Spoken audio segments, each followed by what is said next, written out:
ಬಂದೆ ಕೆಲಸ ಮಾಡಕ್ಕೆ, ನಿನ್ ಇಷ್ಟ ಬಂದಂಗಿರಕ್ಕೆ ನೀನ್ ತವ್ರ ಮನೆ ಅಲ್ಲ. ನಿಮ್ ಇಷ್ಟ ಬಂದಂಗ ಅಧಿಕಾರ ಚಲಾಯಿಸಕ್ಕೆ ಇದು ನಿಮ್ ತವ್ರ ಮನೇನು ಏನಲ್ಲ. ಇಬ್ರು ಸೊಸೆದಿವೆ. ಏನಂದ್ರೆ ನೀವು ಸೀನಿಯರ್ ಸೊಸೆ, ನಾನ್ ಜೂನಿಯರ್ ಸೊಸೆ, ಅಷ್ಟೇ ವ್ಯತ್ಯಾಸ. ಸೀನಿಯರ್ ಸೊಸೆ ಅನ್ ಮಾತ್ರಕ್ಕೆ ನಿಮ್ಗೆ ನಡ್ಕೊಂಬಿಲ್ಲ. ಮದ್ವೆ ಹೊಸಲ್ಲಿ ಪಾಪ್ಕಾರ್ನ್ ತರ ಐತೆ. ಮಕ್ಕ ಬಿಟ್ಕೊಂಡು ಈಗ ಮಾಡು, ನನಗೆ ಚಂದ ಬಜಾರಿ ಚೆನ್ನಾಗ್ ಮಾಡ್ತೀಯ ನೀನು.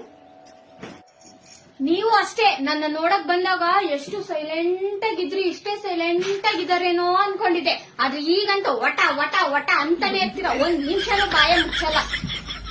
ಅಯ್ಯೋ ಅಯ್ಯೋ ಅಯ್ಯೋ ಅಯ್ಯೋ ಅಯ್ಯೋ 9 ತಿಂಗಳು ಹೊಟ್ಟೆ ಇಟ್ಕೊಂಡು ಕಷ್ಟಪಟ್ಟು ಎತ್ಕೊಂಡು ನನ್ನ ಮಗನ್ನ ಸಾಕಿಬಿಟ್ಟು ಸೂಪರ್ ನಕ್ಕಿ ಸೊಸೆ ತಂದುಬಿಟ್ನಲ್ಲಪ್ಪ. ನಾನು ನೋಡ್ಕೋಬೇಕು. ನಿಮ್ಗೆಲ್ಲ ತಪ್ಪು ನಂದು.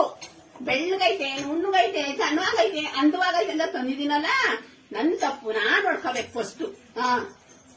ಅಯ್ಯೋ ಅಯ್ಯೋ ಅಯ್ಯೋ, ನಮ್ಮ ಅತ್ತೆ ಮಾತ್ರ ಅವ್ರ ಮಗನ 9 ತಿಂಗಳು ಕಷ್ಟಪಟ್ಟು ಎತ್ತು ಒತ್ತು ಸಾಕಿ ಬೆಳೆಸಿದ್ದಾರೆ. ನಮ್ಮಪ್ಪ ನಮ್ಮಮ್ಮ ಎಲ್ಲ ನಮ್ಮನ್ನ ಝೊಮ್ಯಾಟೊ ಸ್ವಿಗ್ಗಿಯಿಂದ ಆರ್ಡರ್ ಮಾಡಿ ತರ್ಸ್ಕೊಂಡಿದಾರಲ್ಲಪ್ಪ. ನಮ್ಮಪ್ಪ ನಮ್ಮಮ್ಮನ ಕಷ್ಟಪಟ್ಟೆ ಎತ್ತಿರೋದು. ಹೋಗ್ರಿ.